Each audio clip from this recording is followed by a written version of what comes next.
Hello students, our next topic is order of a reaction and specific reaction rate.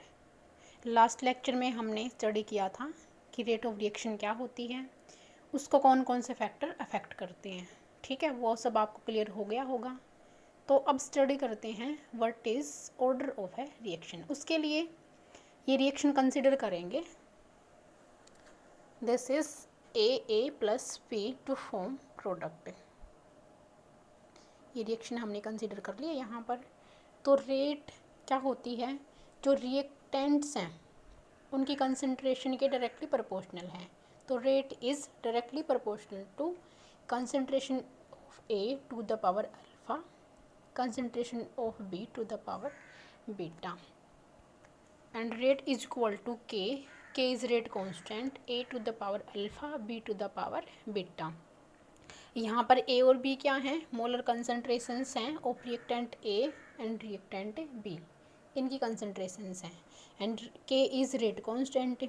If concentration of A and concentration of B is equal to 1 moles per litre, then क्या होगा, rate is equal to के. इसमें अगर ए और B की value 1 होगी तो rate किसके इक्वल हो जाएगा, के रेट कांस्टेंट के. तो यहाँ पर डेफिनेशन क्या बनती है, तो स्पेसिफिक रिएक्शन रेट की डेफिनेशन क्या बनेगी, the rate constant may be defined as the rate of reaction when the concentration of each reactant is taken as unity, it is also called specific reaction rate. तो यहाँ से हमने definition बनाई है कि जो कंसंट्रेशन है रिएक्टेंट की, अगर वो 1 रखते हैं तो रेट कांस्टेंट किसके बराबर हो जाता है, रेट ऑफ ए रिएक्शन के. This is known as specific reaction rate.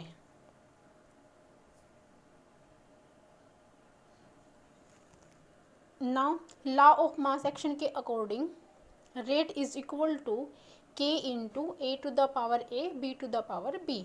Means जो रिएक्शन में हमने लिया था, यहाँ जो ए है इसका फैक्टर कंसंट्रेशन फैक्टर ए है और बी का स्मॉल बी फैक्टर है. तो लॉ ऑफ मास एक्शन में सेम इसकी पावर में वही फैक्टर चले जाएंगे. Rate is equal to K concentration of A to the power A, concentration of B to the power B. And rate law के according क्या होता है, rate is equal to K A to the power alpha, B to the power beta. ये experimentally note किए गए हैं. Alpha और beta की वैल्यू क्या है, एक्सपेरिमेंटली नोट की गई है इसकी वैल्यू, कि जो रेट है रिएक्टेंट ए पर किस फैक्टर पर डिपेंड करती है, रिएक्टेंट बी पर किस फैक्टर पर डिपेंड करती है. तो रेट ला यहाँ पर क्या है, एक्सपेरिमेंटली जो नोट की गई है अल्फा बीटा की वैल्यू वो है यहाँ पर. और ए और B law of mass action में क्या है, जो हमने रिएक्शन कंसिडर करी है वही फैक्टर हमने यहाँ पर ले लिए. ठीक है, तो ऑर्डर ऑफ द रिएक्शन क्या होगा, ये जो रेट ला है, रेट ला में जो रिएक्टेंट की पावर में टर्म्स हैं that is alpha and beta. ठीक है, इनका सम, इसी को हम क्या बोलते हैं, ऑर्डर ऑफ द रिएक्शन. ठीक है, तो ऑर्डर क्या होगा रिएक्शन का, the sum of the concentration terms means alpha and beta on which the rate of reaction actually depends as observed is called order of the reaction. तो order of the reaction क्या होगा, alpha plus beta which is specified in rate law. Order of reaction में also be defined as the sum of the exponents. ये exponents ही तो हैं rate law में, alpha हो गया, बीटा हो गया, exponents to which the concentration terms in the rate law are raised to express the observed rate of reaction. ठीक है भाई, तो ये है order of a reaction. Rate law में जो रिएक्टेंट की कंसंट्रेशन है उसकी पावर में जो फैक्टर हैं कंसंट्रेशन फैक्टर, उनका sum, that is order of reaction. If alpha plus beta equal to 0, then the reaction is known as zero order reaction. If alpha plus beta की value 1 होगी, reaction is known as first order reaction.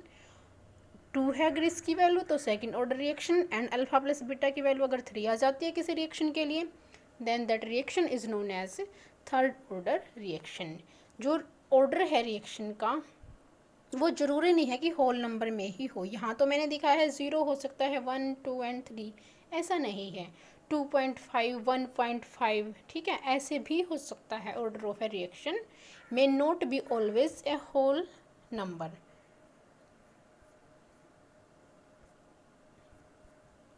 यहाँ देखो for example ये reaction हमने consider की है CH3CH acetaldehyde किस में डिकम्पोज हो गया CH4 प्लस CO में, टेम्परेचर इज 723। यहाँ एक्सपेरिमेंटली नोट किया गया कि जो रेट ऑफ रिएक्शन है इस रिएक्शन की जो रेट है that is proportional to the concentration of reactant means CH3CH जो टू द पावर 1.5। तो यहाँ पर रिएक्शन का ऑर्डर क्या हो जाएगा 1.5 हो जाएगा। ठीक है, तो this is not a whole number, इसलिए order of reaction may not be a whole number. जैसे यहाँ पर कितना आया है इस रिएक्शन के लिए 1.5 ऑर्डर आया है।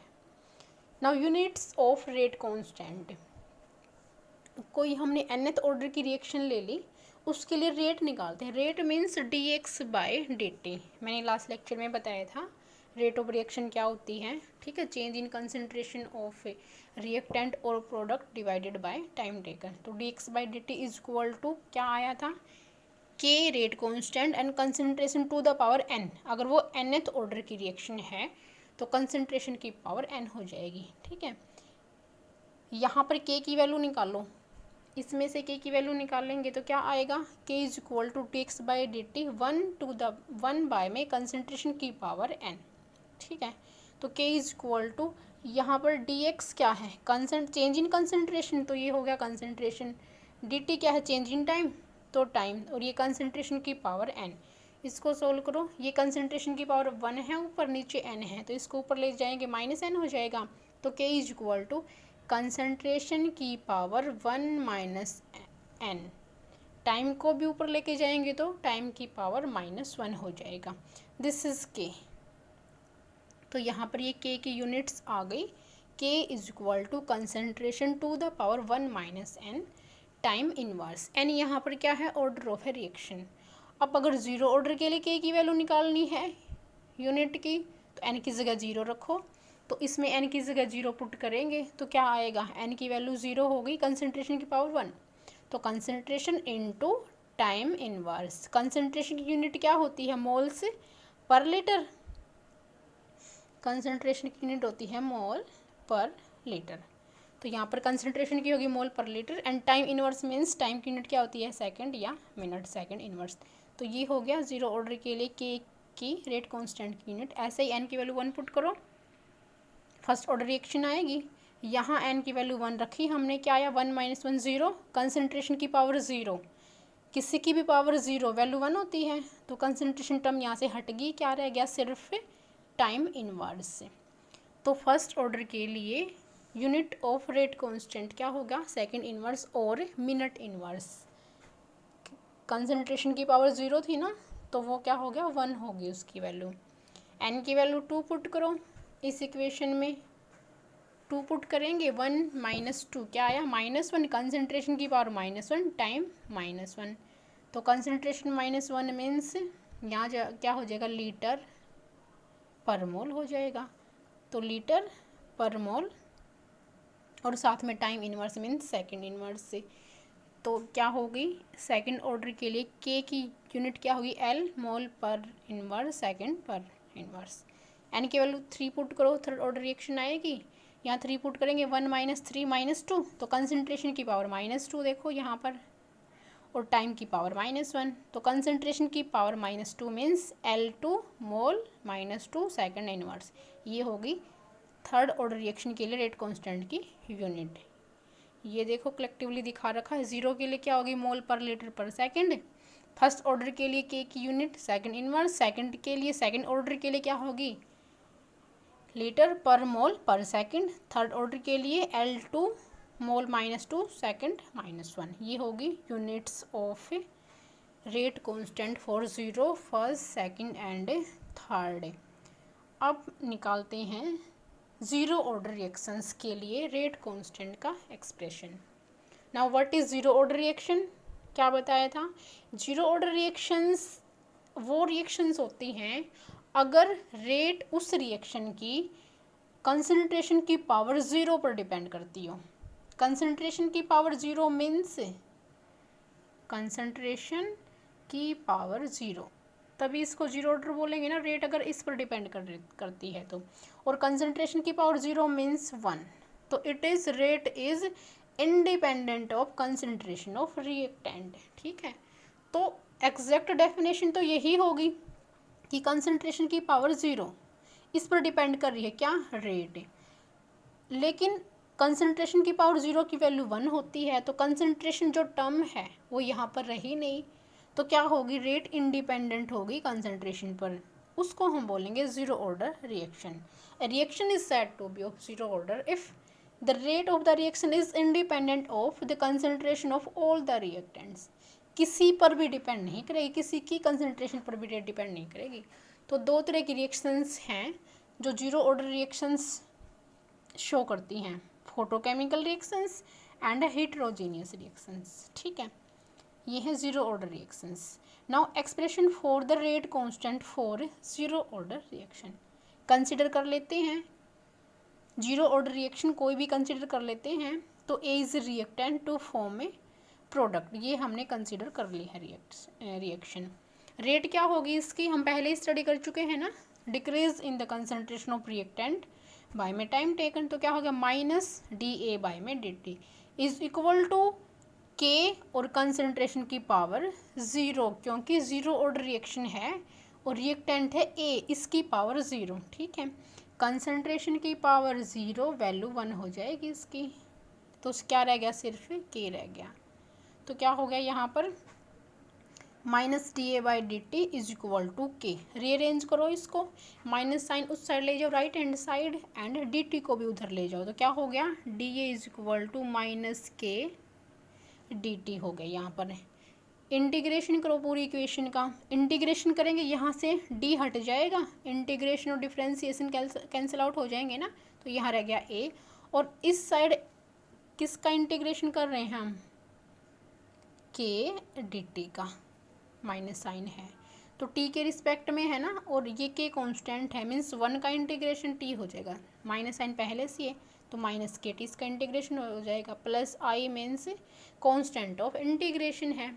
तो दिख रहा है ना आपको equation number 1, A concentration is equal to minus k t plus I, I की वैल्यू निकालनी है, तो क्या करेंगे, इनिशियल कंसंट्रेशन पर हम इसकी इनिशियल जो टाइम है उस पर पुट करते हैं value, means when T is equal to 0, time अगर 0 है तो ए किसके बराबर होगा, ओबियस इनिशियल कंसंट्रेशन के स्टार्टिंग में जो रिएक्टेंट की कंसंट्रेशन ली है, जब टाइम 0 होता है तो कंसंट्रेशन ए की उसके बराबर हो जाएगी। तो when T is equal to 0 A is equal to A naught initial concentration के बराबर। इक्वेशन नंबर 1 में पुट करो, पुट करेंगे इसकी जगह यहाँ ए नोट, यहाँ 0 और आई, आई की वैल्यू क्या आ गई, ए नोट आ गई। Again put in equation number 1, this is equation number 1, इसमें पुट करो, क्या हो जाएगा, ये जो आई है इसकी जगह वैल्यू पुट करनी है सिर्फ ए नोट, तो ये इक्वेशन आई हमारी, ए is equal to minus k t plus A note. ठीक है, इसको क्या करो, के टी को लेफ्ट हैंड साइड ले आओ माइनस के टी को, और जो कंसंट्रेशन ऑफ ए है उसको राइट हैंड साइड ले जाओ, क्या हो जाएगा, के टी प्लस का हो जाएगा, K T is equal to concentration of A, initial concentration of A minus final concentration of A. यहाँ से के की वैल्यू निकालो, क्या आ जाएगी, के की वैल्यू टी डिवाइड में हो जाएगा ना, तो k is equal to 1 by t A naught minus A, this is rate constant for zero order reaction. ठीक है, k is equal to 1 by t A naught minus में ए, तो ये क्या आ गया, रेट कांस्टेंट आ गया ज़ीरो ऑर्डर रिएक्शन के लिए। Some characteristics of zero order reaction, concentration जैसे जैसे टाइम पास होता जाता है तो रिएक्टेंट की कंसंट्रेशन हमें पता है डिक्रीज होती है, ये मैंने पहले भी कराया था। तो एक तो ग्राफ हमारा ये बनेगा, कंसंट्रेशन वर्सेस टाइम, अगर हम प्लॉट करते हैं ग्राफ तो क्या आएगा, ऐसा आएगा, means as the time passes concentration of reactant will decreases. ठीक है, अब क्योंकि जो रेट है, रेट जो है ज़ीरो ऑर्डर के लिए वो क्या है, इंडिपेंडेंट ऑफ